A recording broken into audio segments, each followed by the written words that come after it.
ibyo tubona byose, ibyo twiga byose, ibyo dufite byose, abo turibo natwe ubwacu dukeneye kumenya inkomoko yabyo. Inkomoko yabyo nta yindi rero, ibintu byose bikomoka ku Mana, byaremwe n'Imana, byateguwe n'Imana, byashyizweho n'Imana. Niyo mpamvu twifuza kugira ubumenyi buri hejuru ku kigero dushobora kumenyamo Imana. Uyu munsi rero turareba agace gatoya ku kumenya Imana, kuko Petero yavuze ko iyo umuntu yizeye Imana aba akwiye no gutera intambwe yo kurushaho cyane kuyimenya, akarushaho kumenya Imana. Kumenya Imana rero birimo urugendo, n'urugendo birumvikana, ariko tuzarugendana kandi Imana izadushoboza, kuko ntabwo Imana yabara kudutera inkunga kandi dufite intego yo kuyimenya, dufite intego yo kuyimenya, kuko ni imbaraga ikomeye cyane, ni imbaraga ikomeye ndetse cyane, aho Imana ijya irwanya ibintu byose bishobora kurwanya kuyimenya mu bantu bayo. Imana ishimwe. Kumenya Imana rero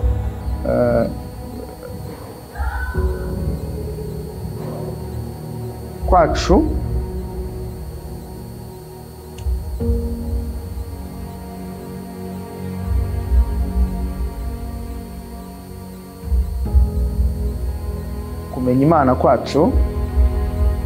urugendo tugomba gukora, hari urugendo tugomba gukora.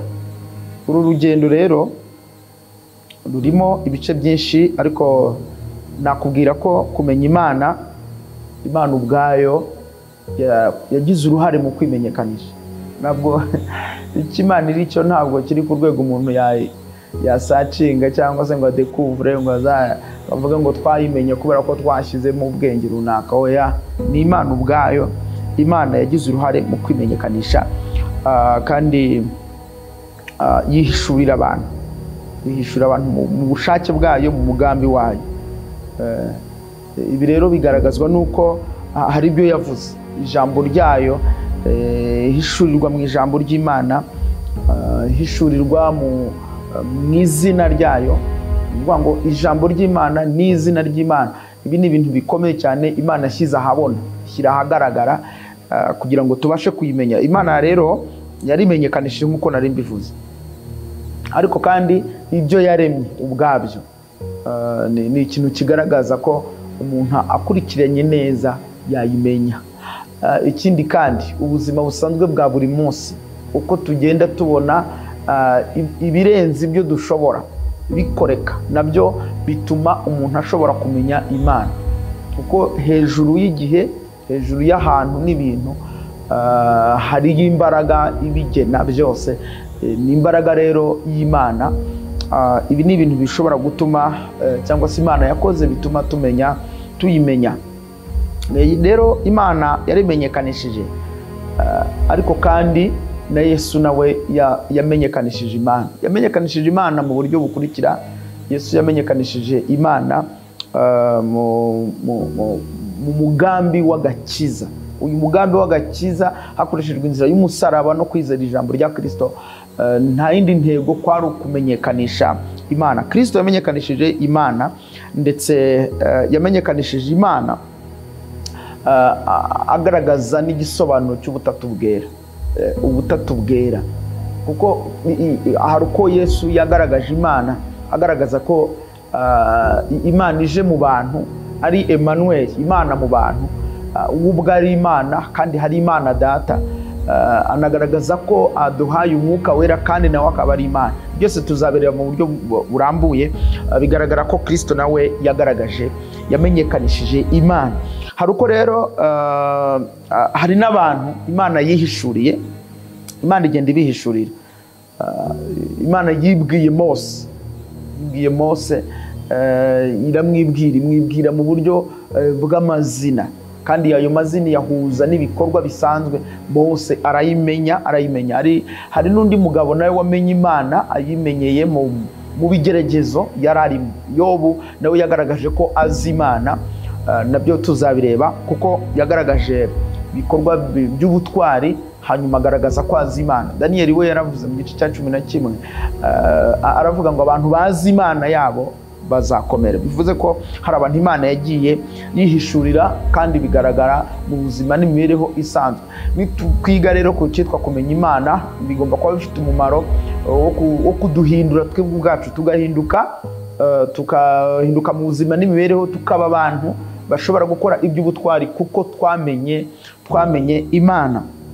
Murakoze cyane rero, Imana iguhe umugisha wo ufasha umwanya kugira ngo tuganire kuri insanganyamatsiko kandi mu buryo burambuye. Ntabwo tuzayihinda bugufi, ahubwo tuzayirambura, kuko kumenya Imana ari urugendo ariko rushingiye cyane ku bumenyi. Kuko n'abavuga kwizera, umwanditsi w'Abaheburayo 11 yavuze ko kwizera ari ukumenya. Kwizera ni ukumenya udashidikanya ibyiringirwa ko bitazaba. Aravuga ngo niko kutumenyesha ko ibyo tutareba ari by'ukuri. Kwizera ni ukumenya. Ngo utamenya Imana ntabwo wayizera. Birumvikana rero ko kumenya Imana ari ingenzi ndetse cyane. Nagira ngo rero dusome ijambo ry'Imana muri aka kanya, turebe kumenya Imana ariko mu buryo Imana y'ubwayo yimenyekanishije. Reka abariho duhera uburyo Imana yimenyekanishije. Imana rero yarimenyekanishije nk'uko bigaragara iyo dusomye Itangiriro igice cya mbere, tujye kureba uburyo Imana yimenyekanishije ikoresheje ibintu cyangwa se ibifatika. Igice cya mbere n'umurongo waho wa mbere, dusanga ijambo ry'Imana rivuga ngo mbere na mbere Imana yaremye ijuru n'isi. Uku kurema kw'Imana ikarema ijuru n'isi, ikarema ibiriho byose, ibyo tuzi bigaragara n'ibyo tutazi, kuko ibintu biriho ibyaremwe byose ntabwo bivuze ko umuntu agomba kuba abigenzura cyangwa abizi. Ariko hari iby'ingenzi bitewe n'ibyo duhura nabyo cyangwa se ibyo dukenera gukoresha cyangwa se gukorana nabyo, ariko ntabwo bivuze ko ibintu byose umuntu umwe aba abizi cyane, si ngombwa cyane. Ariko bigaragaye ko Imana yaremye ijuru n'isi mbere na mbere. Hari rero abantu bita abafilozofi cyangwa se abahanga mu by'isi cyangwa mu bumenyi bw'isi bagerageje kubaza ngo Imana ni iki. Mu by'ukuri muri iyi nyigisho tuzareba cyane iki gisobanuro cy'Imana icyo ari cyo. Imana ni iki? Noneho Pawulo yahuye nabo igihe yajyaga mu Atenayi, ngo asanga hariho ibicaniro by'Imana nyinshi zitandukanye, ariko hariho icyanditseho ngo ni Imana itamenywa.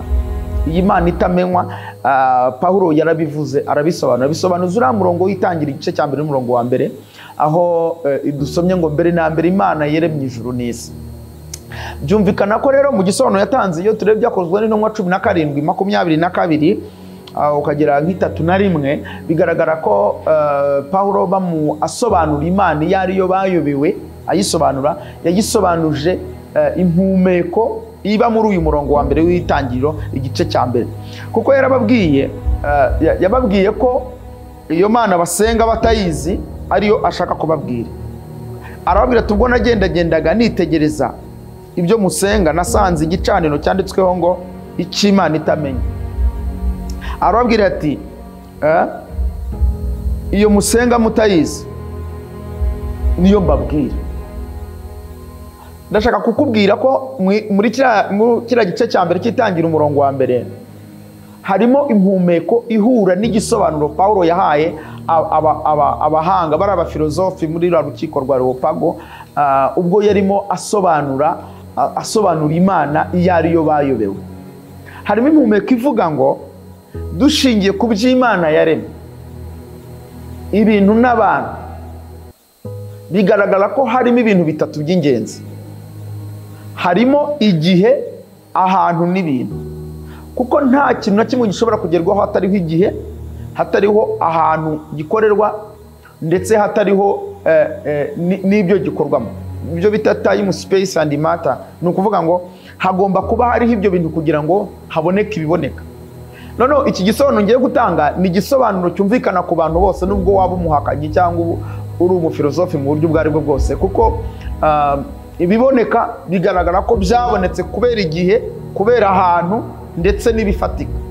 Ni ukuvuga ngo niba Imana yaremye ijuru n'isi, ikadendeza inyanja, ikarema ibiriho natwe ubwacu, nk'uko Pawulo yabisobanuye hano, uko yaravuze ngo Imana yaremye isi n'ibirimo byose, iyo kuko ariyo mwami w'ijuru n'isi, ntiba mu nsengero zubatswe n'abantu, kandi ntikorerwa n'amaboko y'abantu nk'ugira icyo akennye, kuko ariyo yahaye bose ubugingo no guhumeka ndetse n'ibindi byose. Kandi yaremye amahanga yose y'abantu bakomoka ku muntu umwe, ibakwiza mu isi yose. Niyo yashyizeho ibihe n'imyaka. Urumva, ni Imana, ni nyir'ibihe, ni nyir'ibintu n'abantu. Niyo yashyizeho ibihe n'imyaka. Ni ukuvuga ngo byumvikana ko Imana kugira ngo ireme ibintu byose yari ifite igihe. Ni nyir'ibihe, ni nyir'ahantu hose, ikaba na nyir'ibintu byose. Kuko nubwo bagutuma gukora ikinini, ntabwo wagikora udafite igihe ugikoreramo, udafite ahantu ugikorera laboratory, utanafite mate, udafite icyo ugikoramo. Nuvuga ngo ibi byose mubona Imana yabiremye kuko yari nyir'ibihe, ikaba nyir'ibintu na nyir'ahantu. Ni ibintu abantu bose, iki ni igisobanuro rusange abantu bose bagomba kumva. Turacyari ku gisobanuro cyo kuvuga ngo uburyo Imana y'ubwayo yagize uruhare mu kwimenyekanisha. Nkwibutsa ko nakubwiye ko tuzanareba uko Yesu yayisobanuye, uko abo yihishuriye benshi yagiye ibibwira, ariko duhereye kuri iki ngiki. Ni ukuvuga ngo Pawulo abwira Abanyatenayi, arababwira ati iyo musenga mutayizi niyo nshaka kubabwira. Ni nyir'ibihe, ni nyir'iminsi, ni nyir'abantu, niyo yashyizeho ingabano z'aho abantu bagize gute batuye. Yarababwiye ngo kandi yaremye amahanga yose y'abantu bakomoka ku muntu umwe, ibakwiza mu isi yose nk'uko twe tumaze kubibona, kugira ngo bashake Imana ngo ahari babashe kuyibona bakabakabye, kandi koko ntiri kure y'umuntu wese muri twe. Urumva, ahise avuga ngo abantu ntibagakwiye kuba bavuga ko batazi Imana, ahubwo yagakwiye kuba iri palpable. Abantu bavuga bati turayumva, turayizi, dushingiye kuri ibi byose biriho kubiboneka. Imana si yo kuyobekana. Ahangaha nicyo yashatse kuvuga, kugira ngo abantu bashake Imana bayishaka hari nk'abayifite mu buryo bufatika. Nicyo cyatumye abasobanurira ahereye ku bifatika. Aravuga ngo kuko ari muri yo dufite ubugingo bwacu, tugenda turiho nk'uko bamwe bo mu mahimbyi b'indirimbo banyu bavuze bati turi urubyaro rwayo. Nuko rero ubwo turi urubyaro rw'Imana, ntidukwiriye kwibwira yuko Imana isa n'izahabu cyangwa ifeza. Ubwo hano ashatse kumvikanisha ko Imana itagira ikintu igereranywa nacyo. Kuko urumva, niba umuntu abumbye ikibumbano cyangwa ivaze runaka, ayibumbye we ari libre, ntabwo ubwe si ibumba, ubwe si igihe, ahubwo ari gukoresha igihe, ari gutunganya iryo bumba. Ntabwo rero wafata uwabumbye ikibumbano ngo umugereranye nacyo, we ari hejuru yacyo. Nuvuga ngo hano yarashatse kuvuga ngo Imana, nuko rero Imana ntigereranywa n'ikintu icyo ari cyo cyose, kuko ariyo yabiremye, ntabwo igereranywa nabyo. Ntigereranywa n'ifeza cyangwa ibuye cyangwa ikindi kintu cyose kibaje, n'ubukorikori bw'abantu cyangwa ubwenge bwabo. Aravuga ngo nuko iyo minsi yo kwijirwa Imana yirengagije, ariko noneho itegeka abantu bose aho bari hose kwihana. Kuko yashyizeho umunsi wo guciraho urubanza rw'ukuri rw'abari mu isi bose, izarucisha umuntu yatoranije, kandi ibyo yabihamije abantu bose, yabihamirije abantu bose ubwo yamuzuye. Urumva, ni Kristo uje, kuko nakubwiye ko nzakwereka ukuntu yagaragaje Imana mu buryo bw'umugambi w'agakiza, bw'umugambi w'agakiza, ndetse no mu buryo bwo kugaragaza ubutatu bwera, uburyo Imana yiyeretse abantu ku rwego rwo kubana nabo, ku rwego rw'umwuka, ku rwego rw'ijambo, ku rwego umuntu atabasha kuyoberwa. Kuko urumva, Imana ikiri cyo ntabwo ari ikintu umuntu yashyira mu bwenge, ahubwo Imana irihishura ikigaragaza. Aha rero Pawulo yagaragaje ko umuntu ushaka kumenya Imana agomba kubanza kumva ko ari umwuka uri hejuru y'ibintu byose, ugena byose. Ibintu byose bibarwa mu bintu bitatu by'ingenzi: igihe, ahantu n'ibintu. Noneho ibi byose Pawulo abwira bano bahanga, abwira aba banyabwenge bw'isi, aba bafilozofi, yarimo abasobanura babwira ngo Imana nubwo muvuga ko mutayizi, ntimwagakwiye kuba muvuga ko mutayizi, ahubwo mwagakwiye kuba muyifite nk'abayikoraho, nk'abayikabakaba, kuko mwagakwiye kuba mwararebye ibyo yaremye, mukareba namwe ubwanyu n'ibiriho byose, mukumva ko Imana iri hejuru ya byose, kuko niyo yabiremye bibarirwamo. Akaba ariyo mpamvu udagomba gutinyuka gushushanya Imana n'ikintu icyo ari cyo cyose, kuko ntigereranywa n'ikintu icyo ari cyo cyose. Numvise hari abasigaye bahimba indirimbo ngiruta Bayali, ngiruta Dagoni, ngiruta Ryangombe. Ntabwo Imana igereranywa rwose, ntabwo Imana igereranywa. Ubwo wagiye mu kugereranya, kandi Imana ntigereranywa kuko iri hejuru y'ibintu byose, iri hejuru y'igihe, iri hejuru y'ahantu, iri hejuru y'ibintu n'abantu. Impamvu mvuze ngo iri over ni uko ariyo yaremye ibyo byose, ntiyabiremye rero ibibarirwamo. Iyo umuntu ashaka kumenya Imana, nzabisobanura cyane mu cyitwa kumenya Imana mu buzima n'imibereho abantu barimo. Tureba kuri wa undi nababwiye, Yobu ndetse na Mose, mu buzima busanzwe uzabona ko umuntu uzi Imana iyo ageze mu gihe atitwara kimwe n'utayizi, kuko abayizi ku rwego ariyo muyobozi w'ibyo biharimo. Tuzagaragaza uburyo ki umuntu uzi Imana iyo ageze ahantu hatamwigarurira.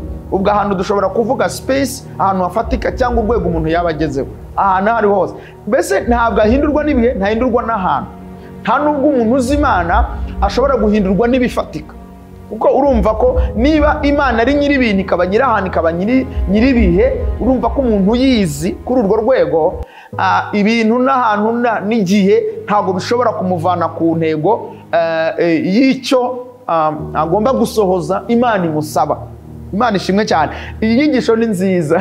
Abantu benshi bashaka kumenya Imana ariko bakoresheje amarangamutima, ariko franchement ntabwo ari byo. Imana yarihishuye ubwayo, yihishura twese. Nta watanze kandidatire, nta muntu wabisengeye, nta wabisabye, kuko Imana y'ubwayo niyo yakoze iyo manifestation, niyo yashatse uburyo ki ishaka bwo kwigaragariza abantu, ariko kandi ibikora mu buryo bukomeye, kuko Imana yabanje kurema ibiboneka, yabanje kurema ibintu, umuntu imurema nyuma, kuko yari projet nziza iteguwe n'Imana, birumvikana. Rero umuntu aza nyuma y'ibintu byose, agomba rero kumenya Imana bitamugoye, kuko yagombaga kureba ibyo asanze, hanyuma akareba ibifatika, ibiriho, ibyo azi n'ibyo atazi, akavuga ngo createur, nyiri ibintu, uwaremye ibi byose, akwiriye kumenywa, akwiriye kubahwa, akwiriye kwizerwa. Imana ishimwe cyane. Imana rero iguhe umugisha wowe uri kumwe nanjye muri aka kanya, kugira ngo dukomeze kandi tuzarebe neza, kugira ngo umuntu amenye Imana. Iki cyari igisobanuro cy'ibanze ku bantu bose, cyumvikana ku bantu bose, kuko kumenya Imana nzinjira ahantu hakomeye ho kuyimenya mu buryo budasanzwe.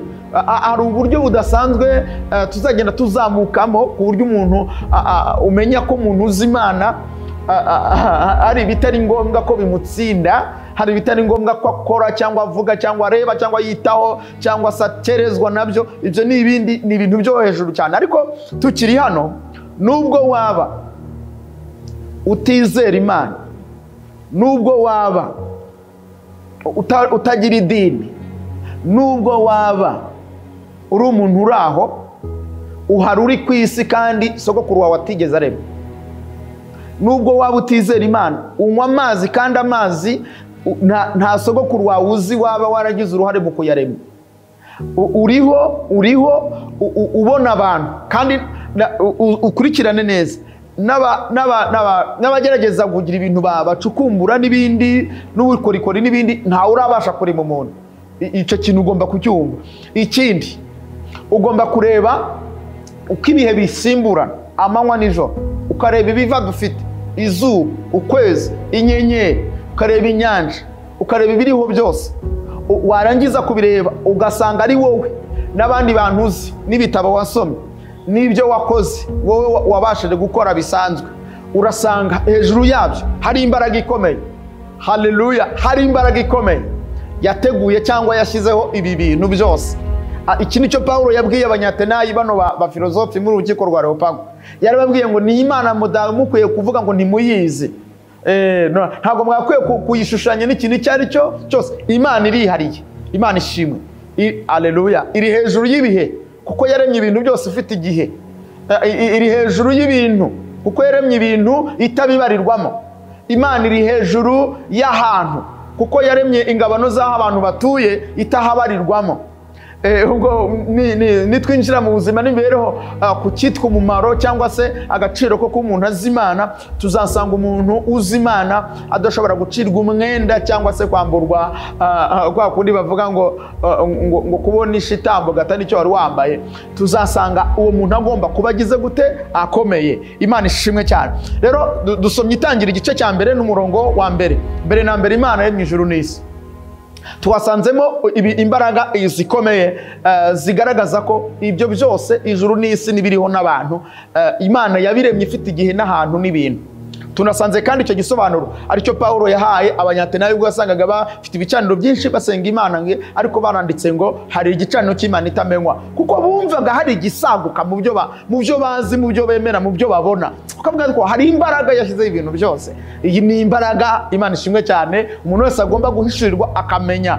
Imana yagize uruhare mu gutanga byose, natwe iraturema kugira ngo nitubishingiraho tuzagere ku kigero tugomba kuyimenya. Ariko si ukuyimenya mu buryo bwo kuyifata cyangwa bwo kuyishushanya n'ibiboneka, ahubwo ni uburyo bwo kureba ibiriho twarangiza tukayizera, tukumva ko hejuru y'ibyo byose hari imbaraga yagize gute, yabiremye, imbaraga yabishyizeho. Iki cyari igice cya mbere rero mpereyeho ngira ngo ubane nanjye twinjire cyane mu rugendo rwo kumenya Imana. Imana ishimwe cyane, Imana ishimwe cyane. Reka nsubikire aha, ubutaha tuzareba noneho tureba uko Yesu yavuze Imana mu butatu bwera. Tuzakurikizaho tureba abantu yihishuriye mu buzima busanzwe uburyo bayibonye.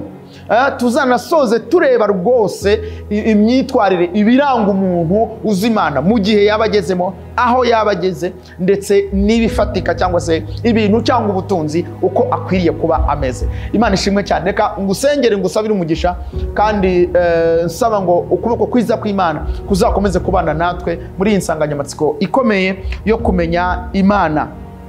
Kuko abantu benshi bavuga ko bazi Imana ariko imirimo bakora ikabihakana, imyanzuro bafatira mu bihe bitandukanye ikabihakana. Turifuza kumenya Imana, byatanga umusaruro, bigatanga igisubizo kirambye. Tukamenya Imana mu ijambo, tukamenya Imana mu mazina yayo, tukamenya Imana mu buryo bw'umwuka, tukamenya Imana muri Kristo Yesu, tukamenya Imana mu mirimo n'ibitangaza. Imana ishimwe. Urakoze Yesu ko uduhaye umugisha wo kumva ijambo ryawe. Duteye intambwe ikomeye yo gukingura umuyoboro udasanzwe wo kumenya Imana. Niko Petero yavuze, yaravuze ngo dukwiye kwizera ariko tukongeraho kumenya. Niko umwanditsi yavuze agaragaza ko Daniyeli 11 abantu bazi Imana yabo bakomera, bamara gukomera bagakora iby'ubutwari. Turifuza cyane gukomezwa no kukumenya. Haleluya. Kandi tuzi ko abantu bazi ibintu biciriritse byo mu isi hari intambwe bageraho, hari ibyo bibagezaho, ariko kukumenya, Imana ishimwe cyane, kukumenya nibyo byonyine byagaragaza urufatiro rw'ibiriho, nibyo dukeneye, nibyo dushaka kuzageraho, nibyo twifuza. Imana ishimwe cyane. Haleluya. Imana ishimwe. Ndagushimiye kuri kumwe nanjye kandi ukaba uri kumwe n'itorero muri rusange, ukaba uri kumwe n'umuntu wese ukeneye kukumenya, kandi ibyo uzabyuzuriza muri iri jambo ryawe. Iki gihe cyo kumva ijambo ryawe ukeze, ugihe umugisha. Nsengeye imitima yacu kugira ngo ibe nziza yo kwakira ijambo ry'Imana mu izina ryiza ry'umucunguzi wacu Yesu. Amina.